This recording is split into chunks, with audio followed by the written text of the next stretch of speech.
we didn't know how to get him from the races. We got him Adjust it. Get the mic. Ours will be available very soon. Thank you. Little foolish, nobody can hear me. Oh, all right. Anyway, what I said before is not very important. It was sort of an introduction to get everybody relaxed. But Jeff, you relaxed everybody, so what the heck? I'm often asked, why did we do Birthright? And who did it? And what happened? Allison did see two about 2 minutes. Michael Steinhardt and I started Birthright. We met in 1968 at the Israel Museum, and Michael asked me what I thought of an idea that had been presented to him by an Israeli cabinet minister. And I said, well, it was fine, but it was an audacious proposal that would financially break the Jewish world. So he liked the word audacious, and that was the beginning of our negotiations. So he and I negotiated with our two major people who were running the program, or running our foundations, and a year later, without consulting the government of Israel, without consulting the Jewish Agency, and without consulting the Jewish federations in North America, or any federations, we were ready to go. And we hired a man named Shimshon Shoshani, an Israeli who was acknowledged to be the #1 civil servant in the country. He had been the Director General of the Education Ministry twice, and he now came to us and thought that it was the most important thing he knew of in the Jewish world. So Shimshon interviewed us. We thought we were interviewing him, but he interviewed us. He is an Israeli after all. And the program started. Without him, we would never have been here tonight. He was superb. And he had a list of things you had to get done and standards that the trip organizers had to do. It was fabulous. Anyway, we started in December of 1999 because we had promised to do this by the turn of the century.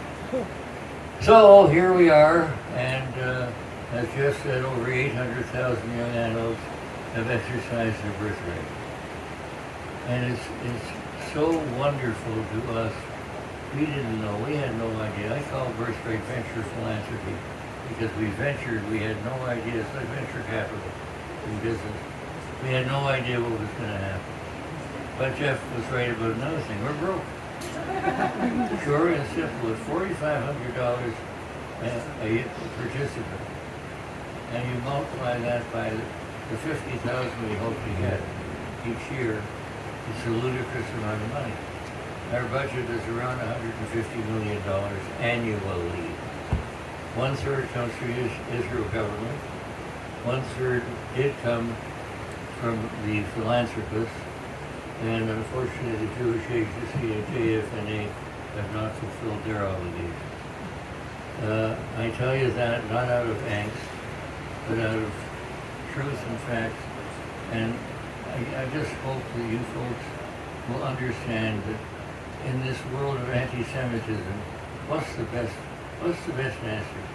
To me, the best answer is that your youngsters go to Israel, find out the truth. And it's not a propaganda trip, by the way.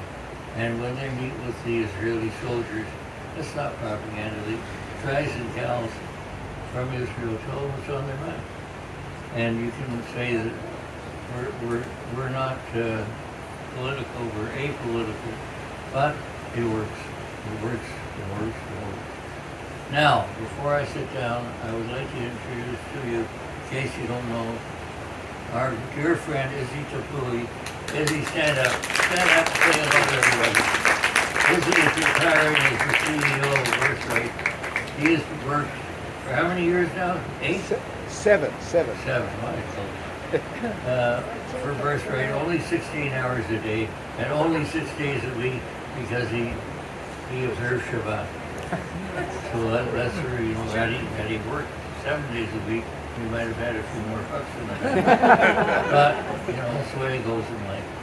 Izzy has done a remarkable job.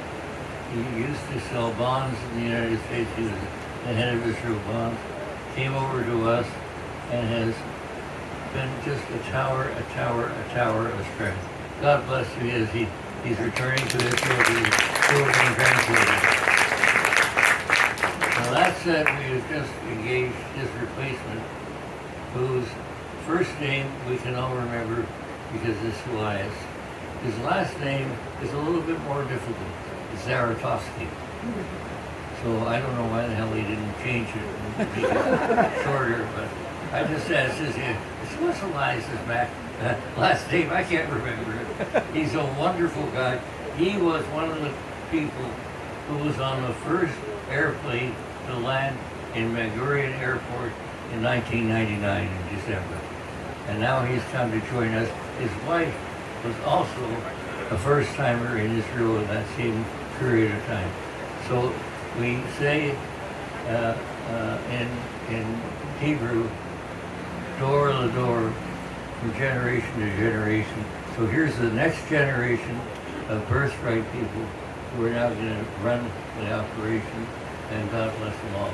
And God bless you for coming out on a lousy night, and thank you so much. And now I'm going to pass it along to, who am I passing it along to? Help! Cameron. Yeah, go on. Cameron. By the way, I want you to know one thing. This whole group sitting at this table, my wife and I had a discussion with them, and I asked them, what do you guys think we should do in any area to improve birth rate? And they all said, and this was not a rehearsed thing, I didn't even know them before I walked in, and each one of them said, well, there's nothing. There's nothing we can do. And finally they said, the only thing that we can understand that should happen is if we could have more time with the soldiers, the Israeli soldiers, and have more schmoozing time with them. So, Cameron, tell us what it's like.